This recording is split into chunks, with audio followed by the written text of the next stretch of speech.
So him and Aaron become friends, and I kind of then now get connected to Brian and RK as well. So RK, Aaron, and Brian, so we get to. So he had this thing. I can't remember what the name of that project was. But it was like a compilation album that he would do. He would do these compilation albums. So he flew us to Zim. Brian Kagoro is from Zim. Brian Kagoro is from Zim.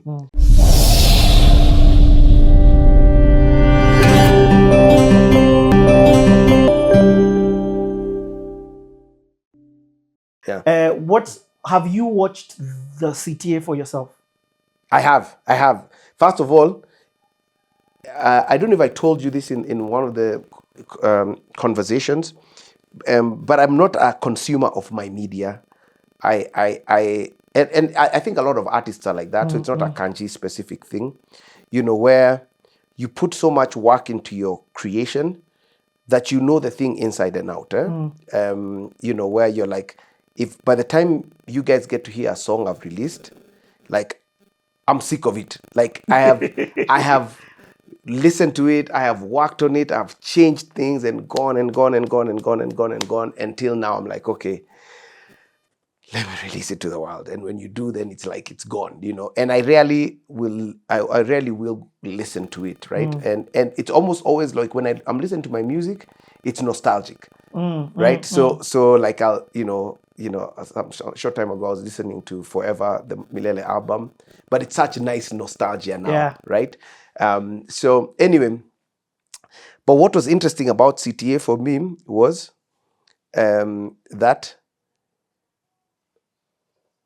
it was, I think it really moved me to kind of just hear the God story. Wow. Right? So me watching it has been such a cathartic, I guess, like almost like, man, wow, look at what happened throughout this musical life, and what God has done. So it's been interesting. So I don't normally consume my own media, but CTA, and I was watching like everyone else, and I'm binge watching it, like, in the morning. If I can't watch, I'm listening. It's in the car as I'm driving, and it's been so special, so special, like, and not at all awkward, because sometimes listening to yourself is awkward, but I think for me there's been a sweetness to it, and I'm so glad, because I was reflecting, and I was like, first of all, there's the miracle of you in my life, because it's such a full circle moment that the guy who has been in such a big part of this journey is the one I'm doing this with. So I think there's a comfort level that I couldn't have with anyone else. Wow. Because like Richie, there is absolutely no one else who could have done this in the world. Imagine that. There is no one else, not even my sisters, because they're your siblings. We know what each other are doing roughly, but we don't know the intimate, fine details of everything. So I came for the gig, but I don't know what led up to the gig. Exactly. Exactly. And all of that. So even for me, it was a moment of like, even that by itself is God's strategery, And it's so funny you would say that, because for me it's the same thing. Yeah. You get this CTA, I said, is extremely special because of the pivotalness of you in my life and the change. Yeah. And you know what we said, like guys see the glory, but they don't know the story. Yeah. Or Steve Jobs, that thing of the dots, the story, the dots connect backwards. Yeah. And so I understand your story so well. Yeah. But I also don't. Yeah. You know what I mean? Yeah. And so this is also for me very nostalgic, because I was there in a lot of this. Yeah. Not in all of it, but in a lot. Yeah. Anyway, it's time for us to continue with this story. Let's go. Guys, let me tell you, we are not going to finish. Let me let you know, which is a good thing. It's a good because thing. It means we're going to have solid conversations, in-depth conversations, insightful conversations.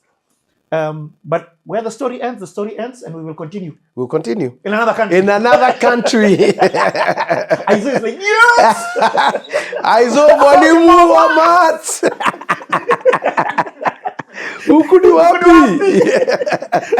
Okay, so let's get this thing started. So let me tell you where we are at.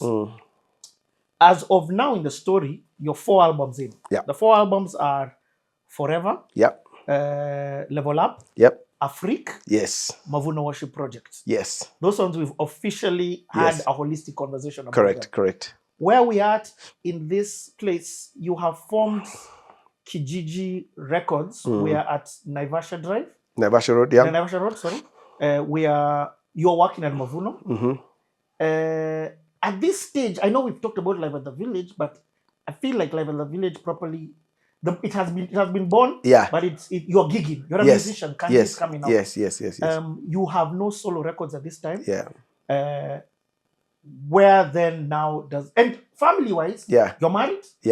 But I haven't had you mention any kids. Yeah. So I'm married. There are no kids. There are no kids at this point. Because when we got married with Mwendi, we moved into where we had the studio in Naivasha Road. And the setup was really nice because it's almost like the house was in wings. So we were able to have like our own private space. And then there's a corridor that we could lock. So I literally had to come out of my house, walk around the house to another entrance to enter the office. So that was, that was pretty cool that we had that. And then we converted the garage into the studio. And that move specifically was, I think, inspired by Matthew Pivers. Because the Matthew Pivers, what was their studio called? Dang. My memory's gone. The Gay for Agency. Yeah. I know. It wasn't Ogilvy for sure. But I know. Yeah. Over there, State House Road. So he had his studio in the garage, and converted it and made it really beautiful. And I was like, oh man, that's what So when I found a garage, I was like, oh man, this is where we're gonna have our studio.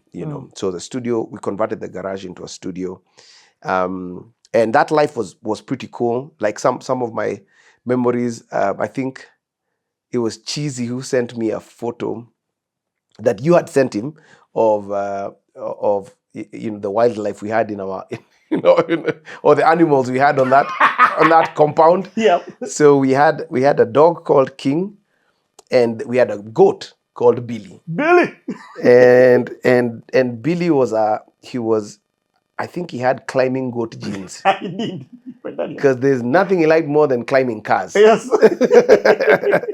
So you have a client would come and maybe we're working on something. We come out, there's a goat on top of their car. The Sauti Sol had the kukuru. Yeah. Us guys had Billy. We had a goat, man.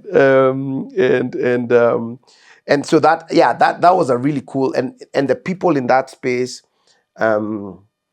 Blackman now has really come up, and he's now a full-blown producer.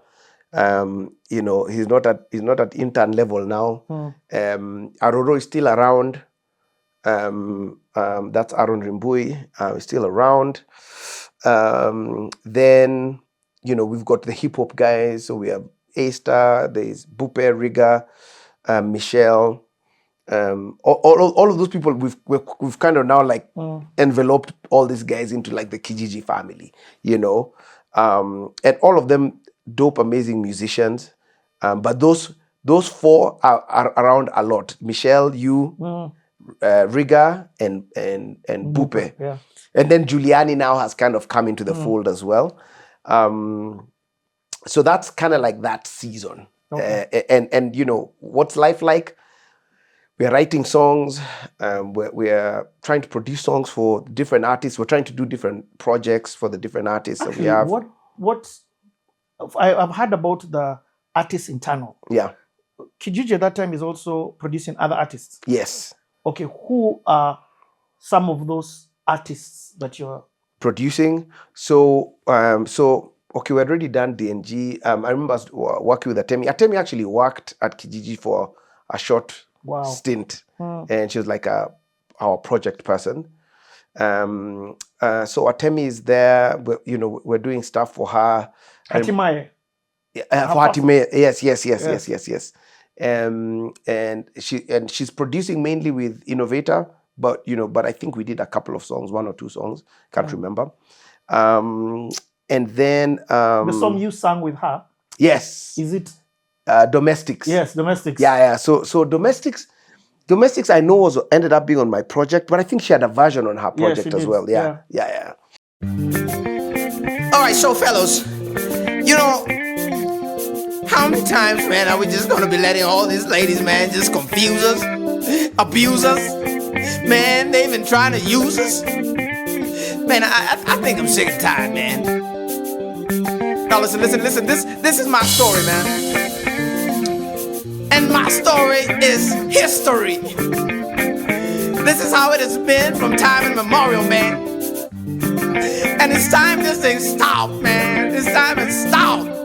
Man. Okay, listen, y'all. Naingia nyumbani, chakula baridi. Napata umefura kama mandazi, ukitazama TV. See Austin slap Carrie on Days of Our Lives. Now you're too mad to eat. Say you want some quality time. You want to feel like you are mine. You want me to know your heart and mind, baby. Then you make me wait for 2 hours while you wash and set your hair. You say yes, you say no.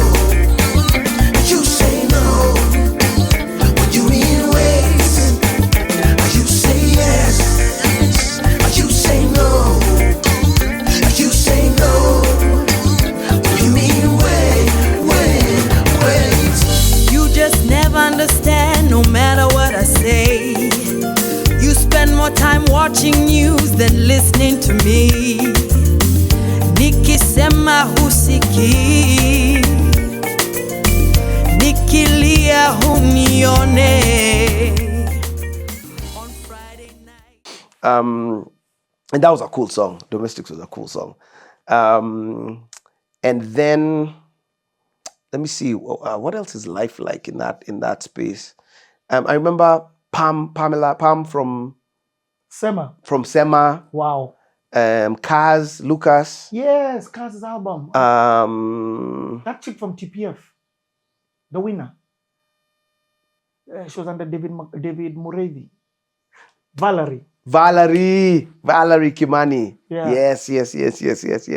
We did some stuff with Valerie. So we're studio, we're recording other guys, but then the record label I think is more important to me because I'm like our own artists. And at this point, I tell you one before you even go? Who? Our governor. Oh, SKJ. Yeah. He produced. For sure. Save me, Savior. Wow. That is crazy. What a memory. It even has the It's a Black Man joint. Yeah. And so, and Black Man has, he has his moniker and all of that.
Anytime I wanna, it's a struggle, Lord you know it, and I gotta let you go, lead me to the place you wanna, Lord I wanna be a holy sovereign so I can be like Jesus was. Well that's about it, everybody move your body to Kijiji sound, just the joint.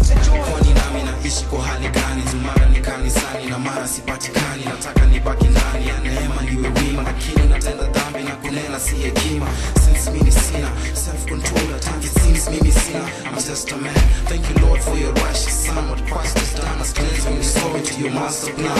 Yeah, find me in you to forgive, save me, Savior, from my wicked ways. Can you find me in you to forgive, save me, Savior, from my wicked ways.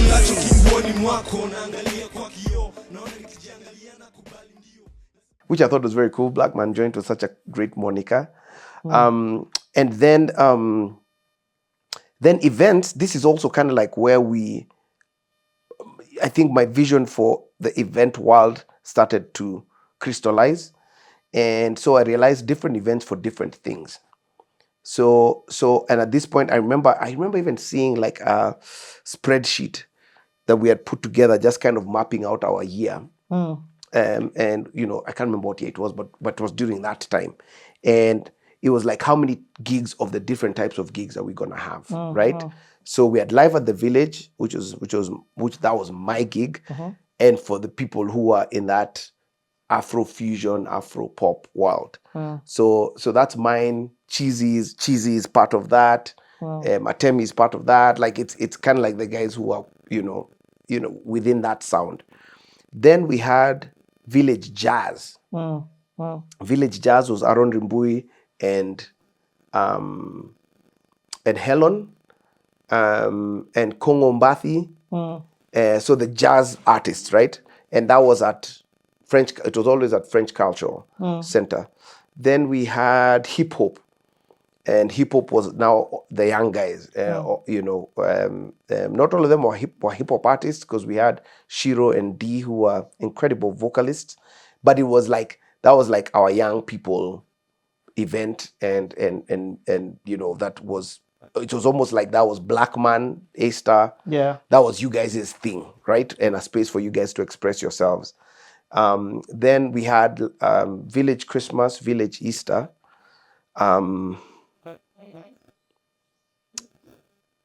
And then there were some concept things that we were trying to do. I remember, like there was I think, do we call it Msambweni? Hey, what was it? So Msambweni was like a storytelling and music type gig. And those were just like, okay, cool, because my whole understanding at that time from the business world was kind of like that quadrant of products, which is, you know, you've got your cash cow, you have your rising star, and then I can't remember, and then your dead dog. So dead dogs, kill them, rising stars, fund them, cash cows, keep doing them, right? So, but there's this whole idea where you have to keep on trying new things, and then try them out, but analyze and assess them and see if it's something you should be able to continue doing, if it has some legs, or if it's not, can it, and move on. You know, so the idea there was like, we need different types of events to market our artists, and we're gonna try different things. And so very experimental, but I think pretty innovative season. You know, because we're doing things, you know, no one had a regular jazz gig. No one had a regular musical experience, like musical theater. You know, guys would do one-offs, yeah, but us guys had them on tap. It was every Easter, every Christmas, we were doing a new musical, you know. So literally, that place was a hive of activity, because at any given time there was something going on. Whether you guys were in the studio rehearsing for the next hip hop, you know, or we were, you know, with the villagers putting together Live at the Village, you know, which is another cool story about how the spin-off of the villagers from Live at the Village, and all of that, yeah. Okay. Before we leave this era, and before you even talk about maybe introduction of your children, there's a guy who's been commenting on every video. Yeah. And if I forget this one, Yeah. I'll be in a lot of trouble. Yeah. Pastor G. Yes. Pastor G. Who is he? What did you do for him? Yeah. Because, I mean, I bumped into him and you give your story. Okay. Well, Pastor G, we get to, I don't have the full story, but you know, so we had a guy who really loved our music called Brian Kagoro. Mm. Brian Kagoro has gone on to be big time activist. Yeah, revolutionist. Yeah, but really smart guy, and he had a big passion for music and a big passion for worship music specifically. So him and Aaron become friends, and I kind of then now get connected to Brian and RK as well. Mm. So RK, Aaron and Brian, you know, so we get to, so he had this thing, I can't remember what the name of that project was, but it was like a compilation album that he would do these compilation albums. So he flew us to Zim. Brian Kagoro is from Zim. Brian Kagoro is from Zim. But he was living in Nairobi. He was working for one of the UN things. UN or one of those bodies. And so flew us to Zimbabwe. We're there for, maybe we're there for like a week and a half. For real? Yeah. And you know, we got to, you know, now work on the album project, you know, record. That's when I got to, Aaron and I got to sing at Celebration Church, because he organized for us guys to go and sing. And that was the first time, you know, where I hadn't been in a church culture where people bring money to the, if they like what you're doing, they bring money to the stage. Yeah. So I remember so clearly. So, you know, Celebration Church at that time is this mammoth church, you know, very influential, the Tambira Church, right? And so we go, and I remember we were singing a Winans song, "Tomorrow, give my life tomorrow." And so Aaron and I, him and I, we are, you know, singing, and then I just see guys start coming to the front and they're bringing money. And in my mind, I'm like, so do I collect these tunes when they're done? Like, how does this work, man? So obviously we didn't collect the money, but then later we're like, okay, so are they gonna bring us some? Is that ours? Like, is it coming back? Yeah, that money didn't come. So I guess it wasn't for us. That's funny. And so that was very cool. But we worked on a project, and it had several songs. And then there was a concert in Zimbabwe as well. Now, during that time, Pastor G and Brian Kagoro were good friends. And Pastor G was always on any of Brian Kagoro's projects. Pastor G would be on them. And that's where us guys met. You know, Pastor G would later on come to Kenya to record with RK. And you know, we struck a friendship. But Pastor G has been so encouraging of my ministry through the years. Yeah. Like, he loves my music, man. And I've really appreciated him. And he's really a father of the Christian music industry in Zim. He really is. You know, even there was a time that I was doing this Afrobeats worship project, and, you know, I had found this dope artist from Zim called Anatolia. Kanjii. Huh? Just drop that name. and I mean, I found her online. No, I hadn't found her.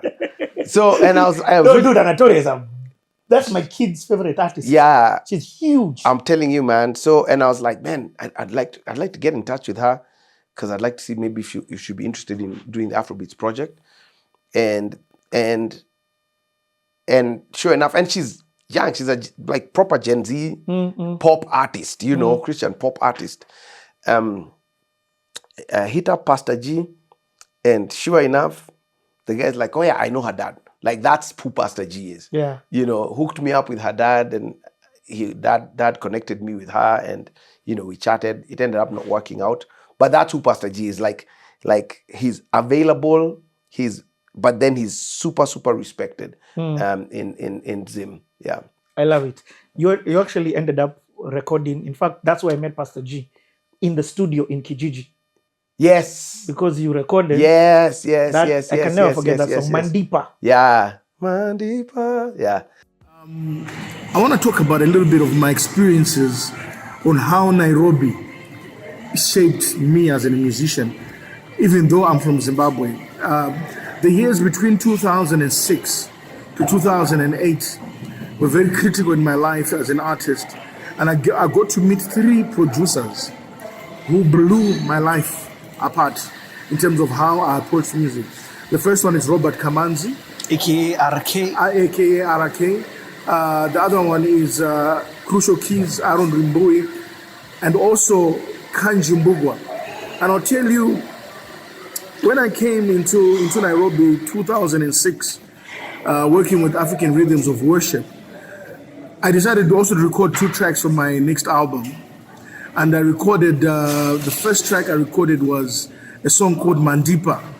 And I did it at the Kijiji Records studio, just down Ngong Road, where Ngong Road tends. And I remember it was at Kanji's house, but the studio was in the cottage. Yeah, the servants' quarters. Yes, the servants' quarters, yeah. So I remember how Aaron shaped the song, this idea that I had. Mandepa means you have given us. Yeah, you've given me. You know, and so I was talking about a new season in my life, a new level in my life. And so Aaron helped me shape this song so that it could come out in a particular way. But also, apart from that, Kanjii Mbugua helped me push my vocals. I could not believe that it was me singing. The way he arranged the harmonies, I was with one of my backing vocalists, Wumbi Sengwayo, and we did the BVs for that song there at Kijiji. BVs being background vocals. Background vocals, yes. And Kanjii just blew apart every concept that I had on how to arrange backing vocals. And that's why I've been a Kanjii fan all these years. And so we did this song, and it is one of my favorite song called Mandepa, You Have Given Me.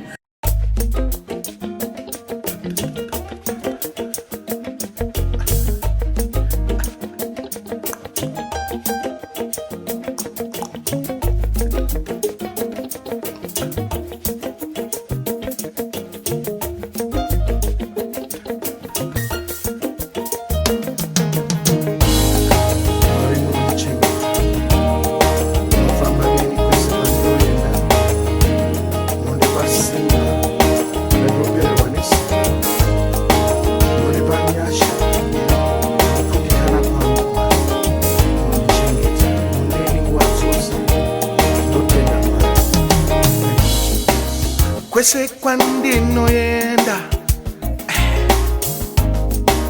amunondi chengeta Jose jando yitabo maribo amunoro bafadza wolo bobo Kwese kwando yenda hey ya munondi chengeta Maribo, Jose jando itabobo,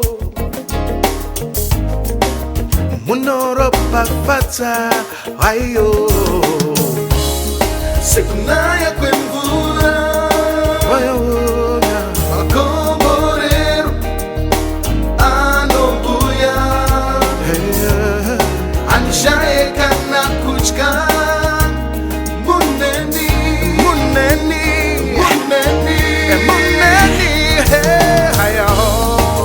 Mandepa,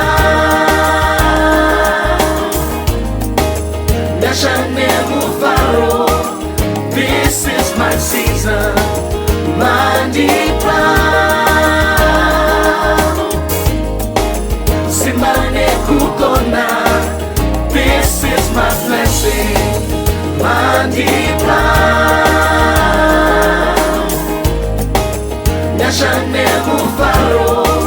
This is my season, Mandepa.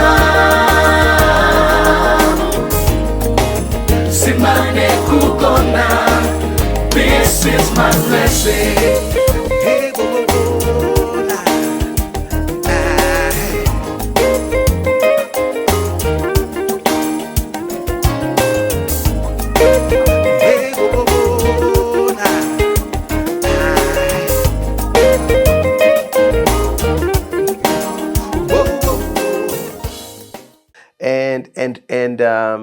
and then he also ended up covering one of my songs in Shona. Yeah. Mfalme Mkuu. Yeah, Mfalme Mkuu.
Okay. Pastor G, I've mentioned I've done it. I couldn't leave out Pastor G. Amazing human being. Yeah. Okay, so I have understood what's happened. Just maybe one last question about this era. How are you making money? Good question.